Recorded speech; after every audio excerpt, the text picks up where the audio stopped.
Մենք ստեղ կապի մեջ ենք արդեն, հա, Հա, միացել է։ տեսնում եք։ Հա, շատ լավ, հա։ Լավ, Ողջույն բոլորին, ողջույն ընկերներ, ողջույն։ ը, Բարև ողջույն ձեզ։ Այգեզարդ, ողջույն Արարատիմաս։ Մենք այսօր որոշեցինք միանալ այս ձևաչափով, որպեսզի մի քիչ խոսենք միասին, խոսենք նաև այն մարդկանց հետ, որոնք որ մեզ այս բային, որոնք հետո պիտի մեզ լսեն, մեր խոսքը փորձենք ուղղել, որտեվ ռիսկերը, որոնք ուզում ենք մենք ներկայացնենք ձեզ, անպայման պետք է ձեր ուշադրության արժանանա, որպեսզի գնահատվեն ձեր կողմից։ Հանքի այգեզարդում շահագործման ծրագրեր ունեցող հանքի մասով է մեր այսօրվա հանդիպումը։ Փորձենք վտանգները ներկայացնել, որպեսզի մարդիկ իմանան, որտեվ մենք տարբեր հանդիպումներով ներկայացրել ենք, բայց նոր հանգամանքներ են ի հայտ գալիս եւ նաեւ նախորդ հանգամանքները ճիշտ կլինի լիարժեք մեզանից լսեն։ Որպես այս թեմայի կազմակերպող, այս թեմայի ծանուցման հանձնարարություն առած մարդկանցից իդեմս մեզ։ Տեսեք, նախ սկսենք դրանից, որ մեզ անհանգստացրել է այն ծավալները, որը որ նախատեսվում է արդյունահանել մեր ուրեմն համայնքի համայնքապատկան տարածքից, ստեղ փորձենք լինել շատ օբյեկտիվ, մենք չենք ուզում տպավորություն թողենք, որ եթե այդ հանքը այգեզարդում է, ուրեմն վերջ, բան, մենք այդ տենց կապի վրա նստած տենց դեպի տիպի սա ուզում ենք կանխենք, սա խանգարենք եւ այլն։ Ասեմ, որ չէ, այդ հանքը հանրության համար, համայնքների համար հարակից օգտագործվել է դեռևս արդեն, չգիտեմ, 100 տարուց ավել, ավազատարվել հարթեցումների, լիցքերի, փողոցների կարգավորումների համար ու մենք դեմ չենք այդ ձևաչափով օգտագործմանը, բայց դեմ ենք այն ձևաչափով օգտագործմանը եւ խիստ վտանգ ենք տեսնում, որը այս պահին ներկայացվել է հանքի օգտագործման շահագործման տեսքով։ Նոր Գևորգի հետ հաշվեցինք, մենք ստեղ ունենք 700,000 հայտը տրված է 700,000 խորանարդ մետր, հա, տարեկան եւ 230 օր կարծեմ, հա, օգտագործման 260, իրավունք, 260 օր։ 260 օր օգտագործման իրավունք, եթե մենք այդ թվերը հարաբերում ենք եւ մի կուբը մի մեքենան ու կամազը ընդհանրենք, հա, դիտում ենք 10 կուբ, ստացվում է, որ 250 մեքենա ամեն օր գյուղի տարածքով, համայնքի տարածքով տեղափոխվելու մասին է խոսք գնում։ Ըստ ներկայացած թվերի կարծես այդպիսի պատկեր է ստացվում։ Ինչո՞վ վտանգավոր, որտեղ այդքան աշխատանքներ տանելը, այդքան այդ ծավալների տեղափոխելը համայնքի միջով, ինքը բարձա ինչ վիճակի է բերելու։ Իհարկե, եթե մենք կենտրոնանանք նորմերի, նորմատիվների վրա,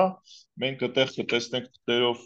բան, որ մեքենաները մաքրվելու են, ծածկվելու են եւ այլ, բայց ես հիմա մեզ շատ կոնկրետ օրինակ բերեմ այսօրվա իմ Երևանյան տան դիմաց, հենց հիմա կառուցապատում է գնում կառուցապատում է գնում եւ ըստ նորմերի, էլի թղթի վրայի նորմերի, այդ մեքենաների ակերը պիտի մաքրվեն, չգիտեմ եւ այլ եւ այլ։ Այս մեքենաները ասենց ցեխը ասենց վերցրել ու տարածում են, դա Երևանի ամենաերևացող թաղամասերում է։ Ես չեմ հավատում, որ նորմերը պահվելու են այգեզարդի համար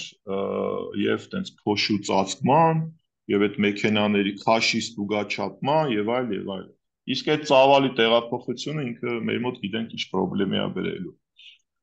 Բայց փորձենք մի հատ հերթով ներկայացնել ռիսկերը։ Ռիսկերը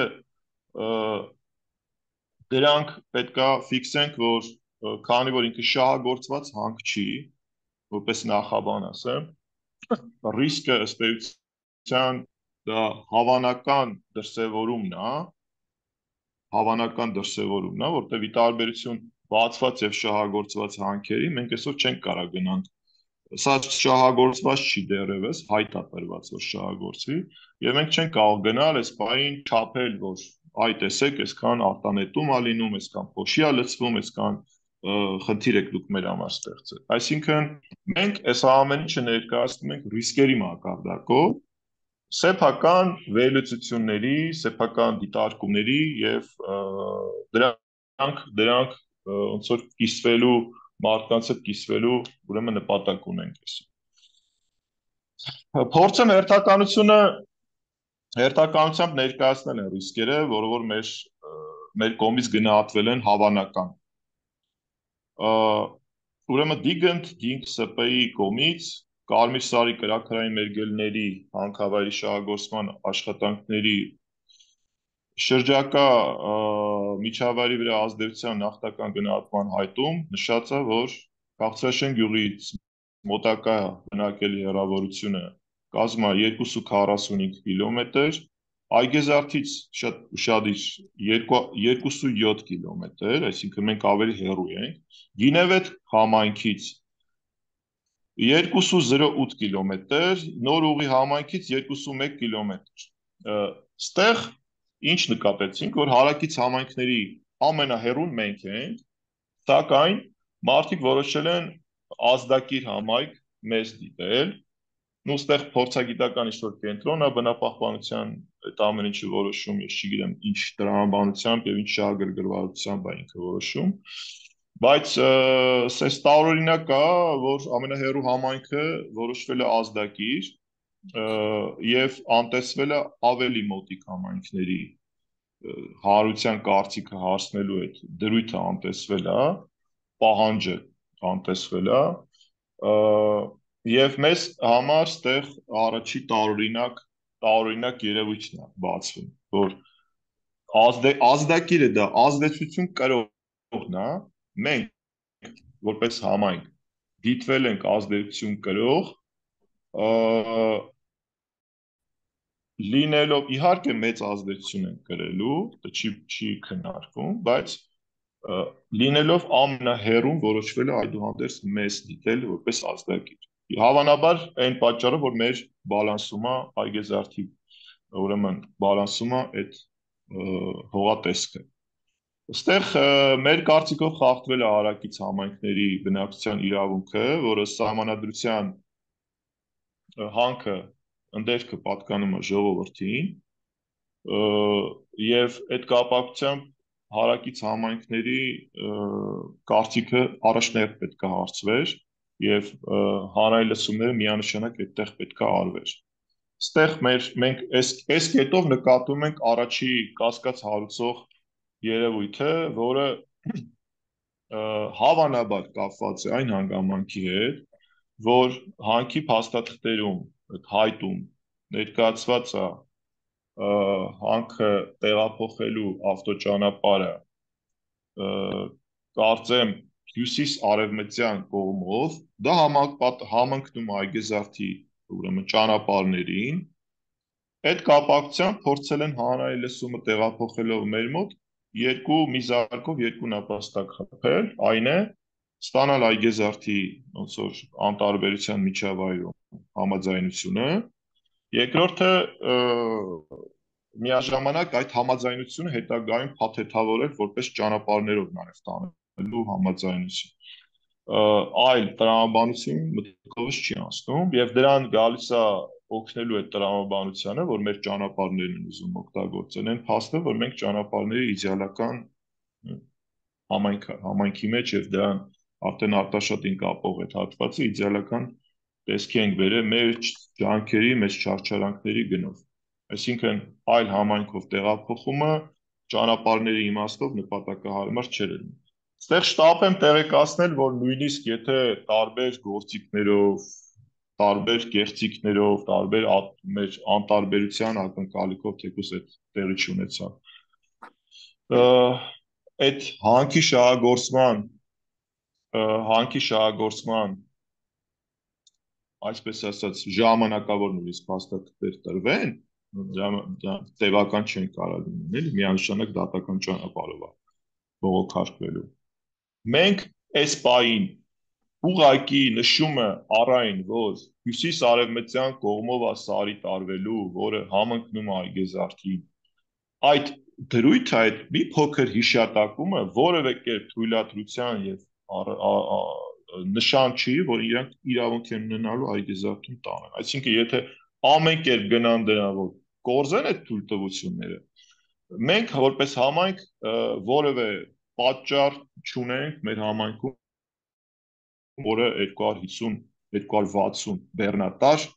ավազով բարձրացված բեռնատար թույլատրելու որ տանեն, որովհետև մենք ունենք այդտեղ շատ երկար ժամանակ, ես իմ կյանքի լավագույն տարիներից դրել եմ այդ համայնքի որոշ խնդիրները լուծելու, հետո կառավարման շատ բարձր որակի մակարդակ կա դրվել դրանից հետո եւ նաեւ մեր մասնակցությամբ եւ այդ համայնքը վերջապես որպես հասարակության երազանք ունի լավ ճանապարհ, ընտիր ճանապարհներ ունի, որ ամեն մի մետրի համար ուրախացել ենք եւ այլ։ Մենք չենք կարողանալու թույլ տանք, որ չգիտեմ, այդտեղ մեքենաների քաշեր չի երևում, բայց ենթադրվում է մինչև 35 տոննա բեռնատարողությամբ մեքենաներ կամ ընդհանուր քաշով մեքենաներ, որ այդ ասֆալտի վրայով պետք է գնան ու գան։ Մենք գիտենք, որ ամառային ժամանակահատվածում նկատած կլինեք, որ ասֆալտը տաքանում է, նույնիսկ մեր համայնքում ոնց որ շրջանառվող մեքենաները 10-12 տոննա ընդհանուր քաշով, 15 մինչև քաշով, այդ ակի-տակից ասֆալտը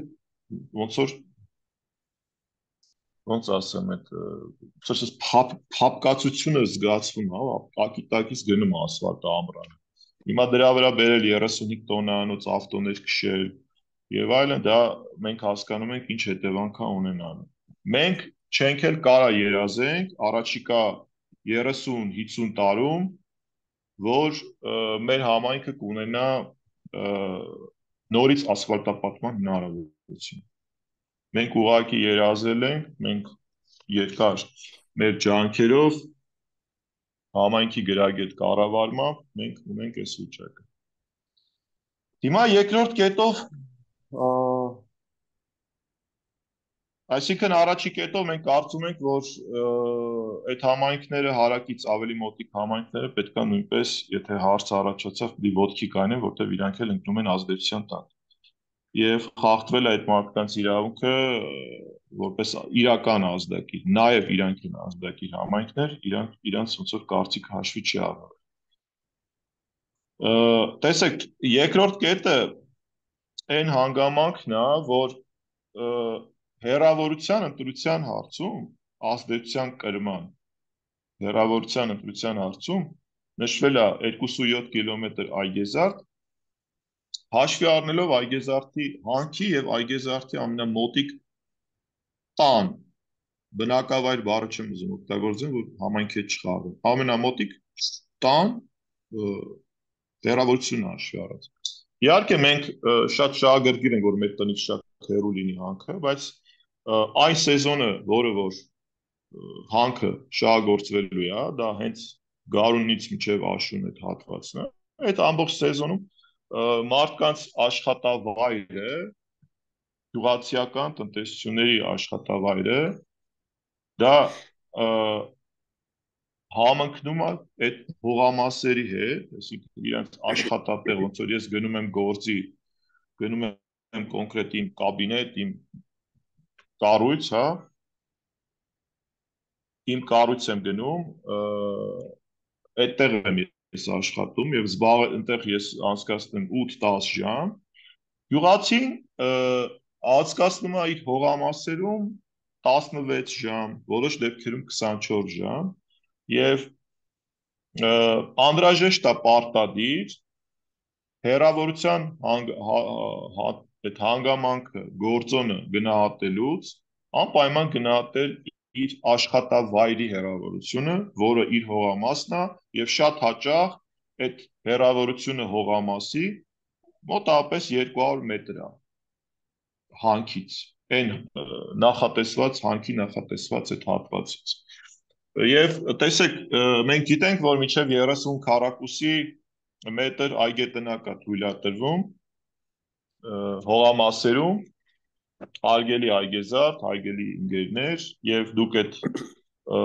այգետնակի իրավունքը դա նշանակում որ գիշերը կարա մարդը տեղ մնա, այդ առավոտը իրիկունը չգա, առավոտը նորից չգնա, այդ, հա, իսկ դա նշանակում է որ շատերը իրավունք ունեն ապրելու իրենց հողամասերում, իսկ այդ դեպքում տներից հեռավորության չափումը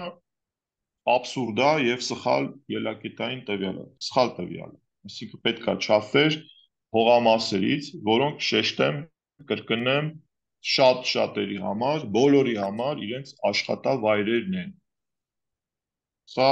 որպես կարևոր հանգամանք խախտում մեր կարծիքով, իրավունքի խախտում, մեր ուրեմն բացահայտումն է այս փաստաթղթերում։ Հիմա հաջորդ կետը չմոռանանք, որ այդտեղ ոչ թե ինքնանպատակ հողամասեր են եւ այլ այգեզարդին հենց իր անվանը հատուկ ձևով այգիներով զարդարել է այդ ամբողջ այդ հատվածը կիսաանապատային լանդշաֆտ ստացել է բնությունից ոչինչ չաճող ուրեմն գոտի է բայց իր քրտնաջան աշխատանքով դարերով աշխատելով բերել է բերքատու հատվածի վերացել այդ հատվածները այն մասերը որոնք ռիսկ ունեն փոշոտման ճանապարհով փոշեկորույս լինելու ճանապարհով այդ տերմինը կարելի է օգտագործել դառնալ անպիտան այսինքն պտուղները բանջարեղենը այդ ամեն ինչը որը իդեպ դերևս սովետի ժամանակվանից հիմնականում պտղի ծիրանի եւ այլնի այգիները տնկվել է հենց այդ սարի տակ